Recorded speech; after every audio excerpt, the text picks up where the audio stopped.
இன்னைக்கு ஐயனார் துணை சீரியல்ல நிலா அப்படியே வேலை பார்த்துட்ருப்பா கிச்சனில். அப்போ பக்கத்தில் சோழன் போய் நின்றுட்டு பாட்டு பாடிக்கிட்டே நின்றுட்டுருப்பான். நிலா சொல்லுவா, இப்படி பாட்டு பாடிச்சுக்கிட்டே இருக்கிறதுக்கு கிச்சனில் எல்லாரும் வந்து வேலை செய்யலாம், சமையல் யாருனாலும் பண்ணலாம் அப்படின்னு சொல்லி அவள் சொல்லுவா. சோழன் சொல்லுவா, என்ன ஹெல்ப் பண்ணணும்னு சொல்லு, உனக்கு நான் பண்ணுறேன் அப்படின்னு சொன்ன உடனே, இந்தாங்க இந்த வெங்காயத்தை வெட்டுங்க அப்படின்னு சொல்லி அவள் கொடுப்பா. உடனே அதுக்கு எனக்கு பிளேட் வேணும் அப்படின்னு, ஏன் உங்களுக்கு அந்த பிளேட் எங்கே இருக்குன்னு தெரியாதா அப்படின்னு சொல்லிட்டு பிளேட் எடுத்து கொடுப்பா. நான் வெங்காயம் நறுக்கிறதுக்காக அந்த வெஜிடபிள் கட்டரை நான் கேட்டுக்கிட்டு இருக்கேன் அப்படின்னோடனே அதையும் எடுத்து கொடுப்பா. உங்களுக்கு இந்த வீட்டில் எந்த இடத்துல எது இருக்குன்னே தெரியாது என்ன அப்படின்னு சொல்லிகிட்டே இருக்கும்போதே இவன் கட் பண்ணிக்கிட்டு இருப்பான். அதை பார்த்துட்டு, என்ன இவ்வளோ பெருசு பெருசாக கட் பண்ணுறீங்க, சின்னதாக கட் பண்ணுங்க அப்படி. சரி எந்த சைஸில் கட் பண்ணணும்னு சொல்லி கொடுத்தா நான் கட் பண்ண போகிறேன் அவ்வளோதானே அப்படின்னு சொன்ன உடனே அவள் சொல்லுவா. உடனே அதையும் அவன் கட் பண்ணிக்கிட்டு இருப்பான். நிலா குழம்பு வைக்கிறதுக்காக அதில் கொஞ்சம் வத்தல் பொடியை போட போவா. அந்த சமயத்தில் இவன் வந்து பக்கத்தில் அப்படியே ரொமான்ஸ் பண்ணுறேன் பேரில் அவளை இடிக்க ஆரம்பிச்சிருவான். வத்தல் பொடியெல்லாம் அதுக்குள்ளே கொட்டிரும். உடனே அவள் கோவத்தில் கத்த ஆரம்பிச்சிருவான். இங்கே பாருங்கள், உங்களால் தான் இப்படி தேவையில்லாமல் பாருங்கள் எவ்வளவு வத்தல் பொடி போயிடுச்சு, இன்றைக்கி நம்ம சாப்பிட்ட மாதிரி தான் எவ்வளோ போயிடுச்சு பாருங்கள். உடனே சரி சரி கூட நான் உனக்கு ஏதாவது பண்ணுறேன்மா. இல்லை இல்லை அதெல்லாம் ஒன்றும் வேண்டாம், நீங்கள் அங்கிட்டு போங்க நானே பார்த்துக்கிறேன் அப்படின்னு சொல்லிட்டு அவள் வந்து அந்த வத்தல் பொடி எடுக்க போகிறதுக்காக ஒரு ஸ்பூன் எடுத்து அப்படி கைட்டு எடுத்துகிட்டே இருப்பாள். அதுக்கப்புறம் அந்த கையை கொண்டு கணத்தில் வச்ச உடனே என்ன ஆயிரும், அவளுக்கு கண் வந்து அப்படி எரிய ஆரம்பிச்சிடும். உடனே இவன் உட்காந்துட்டு, ஐயோ எனக்கு கண் எரியுது அப்படி சொன்ன உடனே இவன் போய் அச்சோ என்ன பண்ண நிலா கொடு நான் துடைக்கிறேன் அப்படின்னு சொல்லிட்டு அப்படியே உட்காந்து அவன் துடைச்சிட்டே இருப்பான். என் கண் எப்படி ரெட்டாக இருக்குது பாருங்கள் கொஞ்சம் அப்படின்னோடனே அவன் கண்ணை அப்படி திறந்து பார்ப்பான். ரெட்டாலாம் இல்லை, கரெக்டாக பிளாக் அண்ட் ஒயிட்டாக தான் நல்லாவே இருக்குது அப்படின்னு சொன்ன உடனே, உங்களுக்கு இப்பவும் விளையாட்டு தானா போங்க அங்கிட்ட அப்படின்னு சொல்லிட்டு அவனை தள்ளி விட்டுட்டு அங்கிட்டு போய் நடக்க போவா. நிலா அப்படி வலிக்கு விழ போவா. சோழன் அப்படியே தாங்கி பிடிச்சிருவான். உடனே சோழன் சொல்லுவான், இதுவும் நல்லா தானே இருக்குது, உனக்கு அப்படியே நான் சமையலில் ஹெல்ப் பண்ண இந்த மாதிரி ஏதாவது நடக்க நல்லா இருக்குது, நம்ம பேசாட்டில் தனி கொடுத்துன போயிருமா, அப்படி தனி கொடுத்துன போனால் நம்ம இதே மாதிரி ஜாலியாக இருக்கலாம்ல அப்படின்னு சோழன் சொல்லிட்டு இருக்கும்போது நிலா வந்து, இந்தாங்க இதை கொஞ்சம் பிடிங்க பார்ப்போம் அப்படின்னு சொல்லிட்டு ஒரு கரண்டி நீட்டுவா. உடனே கையில் பிடிப்பான், கை சுட்டுரும். இப்போ புரியுதா அப்படின்னோடனே, எதுக்கு நான் தனி கொடுத்துரும் போகணும்னு சொன்னதுக்குள்ள பனிஷ்மெண்ட்டாக இது அப்படின்னோடனே, ஆமாம் அப்படின்னு சொன்னோடனே, சரியம்மா தாயே நான் ஒன்றும் சொல்லலை அப்படின்னு சொல்லிட்டு நார்மலாக அதுக்கப்புறம் அவங்க 2 பேர் இருப்பாங்க. நடேசன் ஃபோனில் பேசிகிட்டு இருப்பார் யார்கிட்டேயோ. உடனே நிலா கேட்பா, என்ன விஷயம் அங்கிள் ஒரு மாதிரி சீரியஸாக பேசிகிட்டு இருக்கீங்க அப்படின்னோடனே, என் ஃப்ரெண்டோட பையனுக்கு கல்யாணத்துக்கு பொண்ணு தேடிக்கிட்டு இருக்கான், ஆனால் இப்போ வந்து பார்க்கலைங்கிறான், ஆடி மாதம் பிறந்துருச்சா அதனால் வேண்டாமா அப்படின்னோடனே, ஆடி மாதத்துக்கு இதுக்கு என்ன சம்மந்தம் அப்படின்னோடனே, ஆமாம் அந்த காலத்தில் ஆடி மாதத்தில் கல்யாணத்தை முடிச்சு கொடுத்தா சித்திரையில் குழந்தை பிறக்கும், ரொம்ப ஹீட்டாக இருக்கும், குழந்தைக்கு ஆகாது அப்படின்லாம் சொல்லிக்கிட்டு இருப்பாங்க. இப்போலாம் யாருமா பார்க்குறா அப்படின்னு நடேசன் சொல்லுவார். நிலா சொல்லுவா, ஓ அதுக்காக தான் வந்து ஆடி மாதம் வந்து பொண்ணை கூட்டிகிட்டு போயிருந்தாங்களா வீட்டுக்கு அப்படின்னு கேட்பா. நடேசன் சொல்லுவார், இப்போலாம் யாரும் அப்படிலாம் வந்து கூட்டிகிட்டு போகிறது கிடையாது, இந்த மாதிரி ப்ராப்ளம் இப்போ எதுவும் கிடையாதுன்னு சொன்னால் கூட அவன் வந்து கேட்க மாட்டேக்கான், இப்போ பொண்ணு பார்க்க வேண்டாம் கொஞ்சம் நாள் ஆகட்டும் அப்படின்னு. உடனே அதுக்கு அவ சொல்லுவா, ஒரு சொல்யூஷன் சொல்லட்டுமா அப்படின்னு.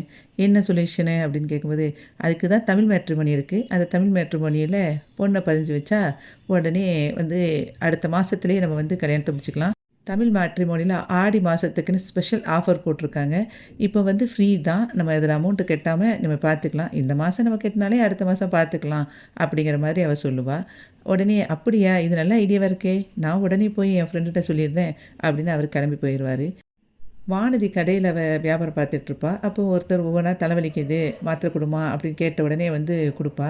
அதுக்கப்புறம் ஒரு அம்மா ப்ரிஸ்கிரிப்ஷனை எடுத்துகிட்டு வருவாங்க. வந்த உடனே நேராக அந்த செல்வத்திட்ட போயிடுவாங்க. போன உடனே இவன் நினைப்பா, அப்பாடா நம்மக்கிட்ட வரல நேராக அவங்ககிட்டே போயிட்டாங்க அப்படின்னு ஒரு கொஞ்சம் பெருமூச்சு விட்டுருவா. அதுக்கப்புறம் ஒரு தாத்தா வருவார். தாத்தா சொல்லுவார், உடம்பு நல்லா வலிக்குது, தலைலாம் பயங்கரம் பாரமாக இருக்குது, கை கால்லாம் பயங்கரமாக வலிக்குது அப்படின்னு ஒன்று ஒன்றா நிறைய சொல்லிக்கிட்டே இருப்பார். உடனே இவ சொல்லுவா, யாருக்கு அப்படின்னு சொல்லி கேட்பா. உடனே அது என்னோடய பொண்டாட்டிக்கு தாம்மா அப்படின்னு சொல்லி அந்த தாத்தா சொல்லுவார். தாத்தா இப்படிலாம் வந்து மாத்திரையை வந்து டக்குன்னு கொடுக்க முடியாது, நீங்கள் டாக்டர்கிட்ட கொண்டு போய் காட்டிட்டு அதுக்கப்புறம் நீங்கள் வந்து டேப்லெட்டை எழுதி வாங்கிக்கோங்க, அதுக்கப்புறம் நாங்கள் டேப்லெட் தரோம், நீங்கள் போய் கூட்டிகிட்டு வாங்க அப்படின்னு அவள் அனுப்பிடுவா. உடனே அவங்க போன உடனே சொல்லுவா செல்வத்துக்கிட்ட, இந்த பாரு செல்வம், இப்படி இஷ்டத்துக்கு ஏதாவது ஒரு மாத்திரையை வந்து நம்மக்கிட்ட கேட்குறாங்க, கேட்டுட்டு நம்ம ஏதாவது கொடுத்துட்டா என்னத்துக்காகும், ஒரு டாக்டரை கன்சல்ட் பண்ணி தான் வாங்கினா என்ன, டாக்டரை கன்சல்ட் பண்ணி மாத்திரை வாங்கிட்டா நமக்கும் பிரச்சனை இருக்காதுல்ல அப்படின்னோடனே அவன் சொல்லுவான், ஆமாக்கா இப்படி தான் எல்லாருமே பண்ணிகிட்ருக்காங்க, நமக்கு டாக்டர்கிட்ட போகிற செலவுக்கு பெசாட்டில் இங்கேயே மாத்திரை வாங்கிட்டு போகலான்னு இஷ்டத்துக்கு அவங்களே டேப்லெட்டை எடுக்கிறாங்க. வானதியும் செல்வமும் பேசிகிட்டு இருக்கும்போது டாக்டர் அங்கேருந்து வருவார். டாக்டர் சொல்லுவார், என்ன செல்வம் இப்படி டேப்லெட்டை நான் எழுதி கொடுத்தா நீ வேறு வேறு கம்பெனியை கொடுக்குறீங்களா? என்கிட்ட நிறைய பேர் கம்ப்ளைண்ட் பண்ண ஆரம்பிச்சிட்டாங்க. 3 நாள் இந்த கம்ப்ளைண்ட் தான். நான் வந்து அமௌண்ட்டு கம்மியாக இருக்கிற ஒரு மாத்திரையை தான் நான் எழுதி கொடுக்குறேன். நீ வேறு கம்பெனி ரேட்டு கூடுனதை கொடுக்குற. இப்படி கொடுத்தா வேறு எப்படி வந்து எல்லோரும் வருவாங்க? கொஞ்சமாவது யோசிச்சு பார்த்தியா?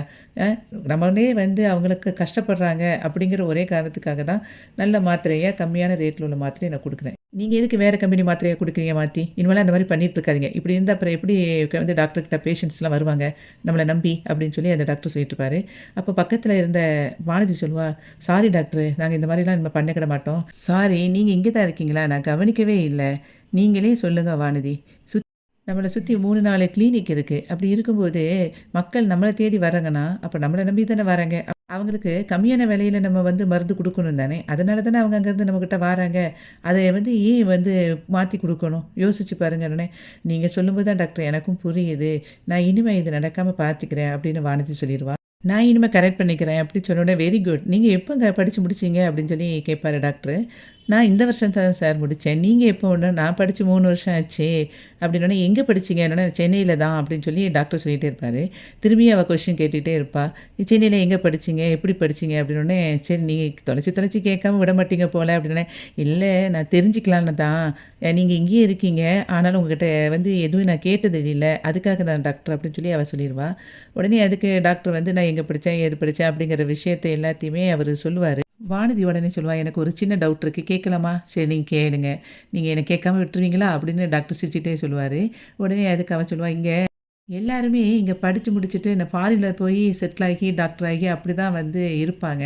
ஆனா நீங்க வந்து இங்கேயே வந்து நீங்க டாக்டர் ஆயிட்டீங்களே, எதுக்காக கிளினிக் இங்க தான் வச்சிருக்கீங்க? அப்படின்னு சொல்லி கேட்கும்போது, டாக்டர் சொல்லுவாரு, இல்ல இல்ல நான் வந்து காலேஜ் படிக்கும்போதே நான் இங்கே தான் ரூம் எடுத்து தங்கியிருந்தேன். அதனால 3 வருஷம், 4 வருஷம் எனக்கு இங்கே தான் வந்து நல்ல பழக்கம் இந்த ஏரியா ஃபுல்லா. அதனால இங்கேயே கிளினிக் வச்சிடலாம் அப்படின்னு சொல்லிட்டு தெரிஞ்ச இடத்துலயே வச்சுட்டேன் அப்படின்னு சொல்லி அவர் சொல்லுவாரு. அப்படியா? அப்படின்னு சொல்லிட்டு வானதி கேட்டுட்ருப்பா. வானதி வந்து பேசிட்டு இருக்கும்போதே அந்த வயசான தாத்தாவும், பாட்டியும் அங்கேருந்து வருவாங்க.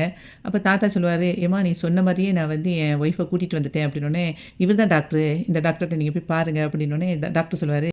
தாத்தா கிட்ட டாக்டர் சொல்லுவாரு, "என்னைக்கும் பாடிய வந்து செக் பண்ணி பார்க்காம எந்த மருந்தும் எடுக்கக்கூடாது. மெடிக்கல் வந்து வாங்கி சாப்பிடக்கூடாது. சரியா? வாங்க பார்க்கலாம்" அப்படின்னு சொல்லிட்டு அவரு கிளினிக்கு கூட்டிட்டு போயிருவாரு. சேரனும், பல்லவனும் அப்படியே நின்னுகிட்டு இருப்பாங்க. அப்போ பல்லவன் சொல்லுவான், "என்னண்ணா நம்ம ரொம்ப நேரமா நின்னுகிட்டு இருக்கோம். சந்தாவ காணோம். இங்க தான் வர சொன்னாங்களா?" அப்படின்னு சொல்லும்போது, "ஆமா, இங்க தான்டா வர சொன்னாவா. நம்ம கொஞ்ச நேரம் வெயிட் பண்ணுவோம்" அப்படின்னு சேரன் சொல்லுவான். உடனே பல்லவன் சொல்லுவான், "அண்ணா நம்மள எல்லாரும் பார்த்துட்டு போயிட்டே இருக்காங்க" அப்படின்னு சொல்லும்போதே 2 பேரு வந்து அப்படியே அவன பார்த்துட்டு போயிட்டே இருப்பாங்க.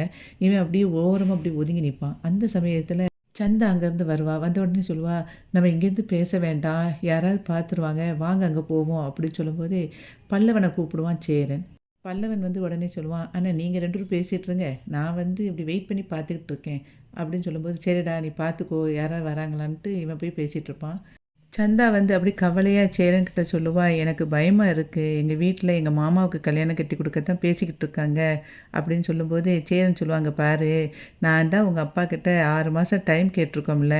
அப்படின்னா உன்னைய வந்து கல்யாணம் கட்டி குடுக்க மாட்டாங்க" அப்படின்னு சொல்லுவான். சேரன் உடனே சொல்லுவான், "இங்க பாரு, உன்னையெல்லாம் அப்படிலாம் நான் வந்து நடக்க விட மாட்டேன். உன்னைய யாருக்கும் கல்யாணம் கட்டி குடுக்கவும் விட மாட்டேன். நீ அப்படிலாம் பயந்துகிட்டே இருக்காத. உன் கண்ண தொட சந்தா" அப்படின்னு சொல்லிட்டு அவ கண்ண தொடச்சு விடுவான் சேரன். அப்படியே 2 பேரும் ஃபீல் பண்ணிக்கிட்டு கவலையா இருக்கிற மாதிரி இன்னைக்கு வந்து ஐயனார் துணை சீரியல் வந்து முடிஞ்சது. அப்படியே 2 பேரும் ஃபீல் பண்ணிக்கிட்டு கவலையா இருக்கிற மாதிரி இன்னைக்கு வந்து ஐயனார் துணை சீரியல் வீடியோவுக்கு ஒரு லைக் கொடுத்து சேனலை சப்ஸ்கிரைப் பண்ணுங்க. நன்றி.